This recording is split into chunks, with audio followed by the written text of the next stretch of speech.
empezar ahorita.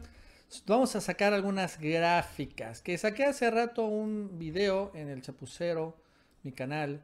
Voy a hacer un resumen. Porque muchos están muy preocupados por este tema de la pandemia, ¿no? Y la verdad es que entre todo tenemos que tener claro, y ahora que sí, o sea, no es por presumir, pero Mauricio y yo, la verdad es que si algo nos enseñó bien el ITA, Mauricio, fue entender las gráficas y las tablas y la estadística, ¿estás de acuerdo, no? Así es. Eso sí nos dejó bien el ITA. Entonces, la verdad es que no podemos entenderlas e interpretarlas. Así que vamos a empezar a ver algunas gráficas de cómo va México. En México la verdad es que va bien. Y es que, por ejemplo, vamos a ver esta gráfica de entrada. La verdad es que, ¿se acuerdan cuando los chayoteros nos iban a decir que íbamos a quedar como España e Italia? Y no sé si se han dado cuenta que ya no lo dicen, porque sencillamente no vamos a acabar como Italia y España. Eso podemos descartarlo por completo.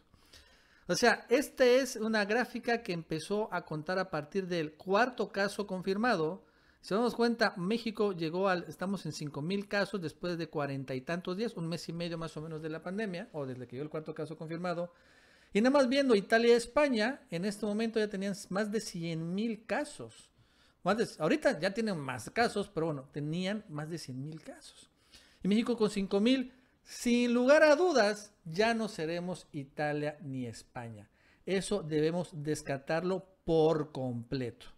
O sea, hay que tenerlo claro, ya no vamos a llegar, porque además ya estamos en distanciamiento social. O sea, Italia y España llegaron a este momento porque no tenían distanciamiento social. O sea, ya México no va a llegar allá. O sea, ya no hay que descartarlo. Esta es otra gráfica que vale la pena checarla, ¿no? Una tabla más bien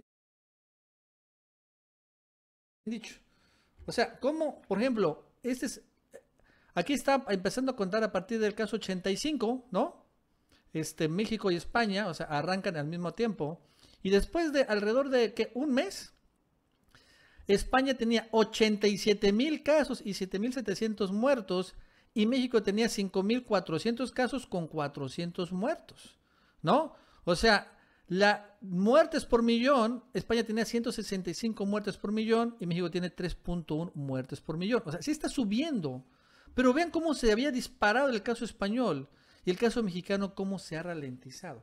Esto es sumamente importante. O sea, ya no tiene caso realmente, honestamente, compararnos con Italia, con España. Tiene caso compararnos un poco con quién, con Latinoamérica. Con Latinoamérica sí tiene un poco caso compararnos. Porque ¿qué pasa con Latinoamérica? Pues Latinoamérica está están más o menos todos los países comportándose más o menos igual. Porque creo que la diferencia entre Latinoamérica y Europa es que aquí en Latinoamérica todos nos adelantamos. De mayor o menor grado, toda Latinoamérica empezó el distanciamiento social. ¿Qué es lo que verdaderamente ha funcionado? Es lo que ha funcionado para bajar la epidemia, el distanciamiento social. Entonces, realmente todos estos países tienen relativamente pocos casos, ¿no? Aquí lo importante sería los casos por millón de habitantes. Aquí México, si se dan cuenta, tiene menos casos por millón de habitantes que casi la mayoría de los países, salvo Guatemala, Costa Rica y Venezuela, que son verdaderamente más pequeños. Bueno, Venezuela no es tan pequeño, la verdad es que Venezuela va muy bien. Pero tiene una alta letalidad. Aquí vemos en esta alta letalidad los mexicanos que están incidiendo mucho la diabetes, la obesidad, la hipertensión y todos estos enfermedades crónicas que es en gran medida por la alimentación. Así que va a ser muy importante de que acabando la pandemia se haya políticas agresivas contra los alimentos chatarra, porque ahorita sí están costando vidas, honestamente. Otra gráfica importante de Latinoamérica es esta, en donde vemos, ¿no? Es una que se llama tabla logarítmica. Esta es una tabla que lo importante aquí es esta línea puntiaguda, que dice incremento diario 33%. Los países cuando están arriba de esta línea están en problemas y cuando estás abajo de esta línea es que tienes controlada la situación. Y como vemos, todos los países en Latinoamérica están abajo de esa línea, es importante tenerlo claro. México está por acá, ¿no? O sea, la verdad es que vamos, en general, México y en general Latinoamérica va bien. Y si nos damos cuenta, hubo en un momento que países como Brasil y Ecuador estuvieron un rato arriba de esta línea y fue por esa razón que se saturaron sus hospitales y hubieron muertes, en particular en Ecuador. Pero una vez que bajan, están abajo de esa línea, ya están mejorando. Eso también le vale la pena señalarlo. ¿Cómo va México? México creo que va muy bien. Vamos a ver esta gráfica, que son de los casos confirmados nuevos. Ya no tiene caso o mucho caso ver realmente la gráfica de casos totales, porque va a seguir siendo igual, va a seguir subiendo todos los días. Pero aquí esta es la gráfica de casos diarios. Casos diarios. Entonces, entre estos, el chiste de aplanar la curva es que no crezcan los casos diarios. Entre menos crezcan los casos diarios, significa que se está llegando a una estabilización de la epidemia, que acabó el crecimiento acelerado o que el crecimiento ya no es exponencial, sino es lineal, por así decirlo. Es mejor un crecimiento lineal que un exponencial. Y eventualmente, después de esa estabilización, llegaría un decrecimiento. Para que llegaran los países como Italia y España a este nivel, porque como lo vemos de la última semana, es que los casos diarios han oscilado entre 300 y 400 casos diarios. A partir del 8 de abril hasta el 14 de abril, no hemos pasado esa frontera salvo esta vez que podemos cancelarla con esta vez que apareció menos de 200, ¿no? Pero en el promedio nos hemos dado cuenta que está por ahí. Esto es muy importante porque aquí estamos viendo que hay un control ya de la pandemia. Aquí vemos que habían crecido los casos diarios todos los días hasta que llegó a esto y ya no ha subido más. Esperamos y esperemos que no suba más porque aquí vamos a poder demostrar o estar confirmando que hay un control bueno de la epidemia de los casos diarios. Otra gráfica que me ha hecho tener muchas esperanzas es esta, que mostró el día de ayer el gobierno federal en la conferencia nocturna, que son las muertes, pero ya ajustadas. Debemos recordar que como hay muchas muertes que se dan como casos sospechosos, porque como tarda un poco la enfermedad en la prueba, más bien dicho, en dar positivo, tarda días, tarda una semana. Entonces algunas personas se mueren y no saben por qué se murió. Después de, no sé, 3 días se confirma que fue por el COVID. Entonces, esta es una gráfica que está actualizada precisamente por las muertes que se registraron el mismo día. O sea, que se confirmaron. O sea, por ejemplo, el 5 de abril, 21 personas confirmadas se murieron por el COVID. El 6 de abril 38 y así se van, ¿no? O sea, ya no hay sesgo en esta tablita. Entonces, como vemos también aquí, podemos ver que crecían las muertes, pero a partir del 6 de abril, que están creciendo mucho, a 38, vemos que bajaron un poco las muertes diarias por el COVID. Y después aquí bajó un poco. Aquí es donde está el sesgo. Seguramente van a haber más muertes entre el 14 y 13 y 2 y 13 y 14 de abril, porque se confirmarían después, ¿no? Pero podemos ver que también en esta parte, cuando vemos esta zona, que ya no hay un crecimiento acelerado de muertes tampoco. Al contrario, podemos ver una medio estabilización de las muertes diarias que se están registrando por el COVID. Y esto vale la pena también tenerlo claro. Otra parte es la cuestión de saturación hospitalaria, que mucha gente está muy preocupada por esto.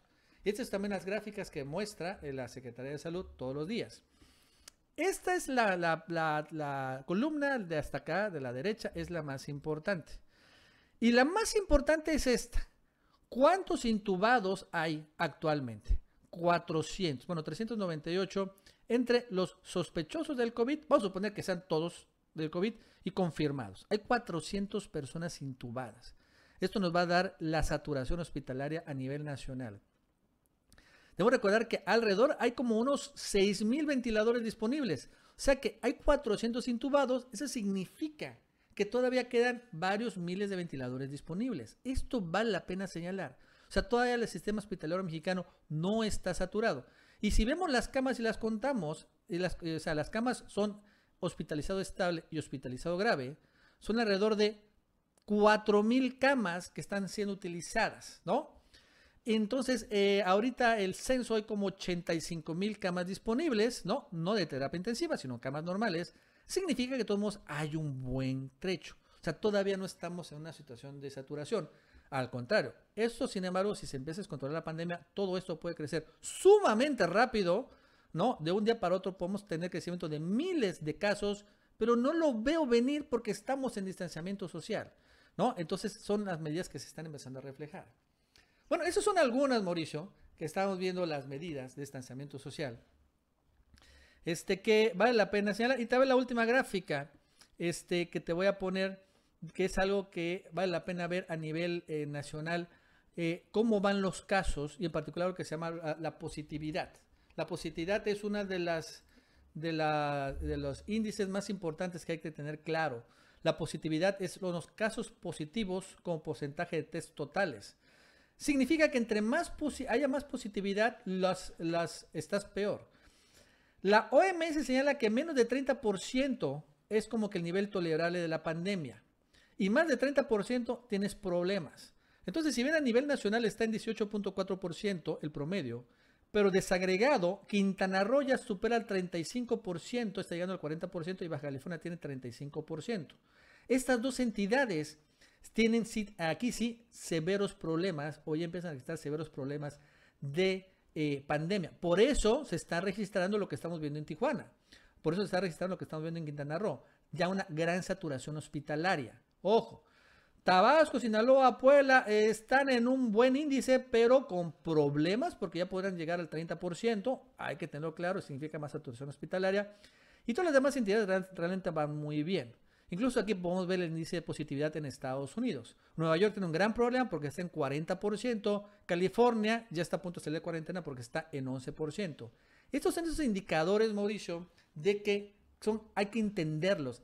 Creo que es ahorita el indicador más importante incluso.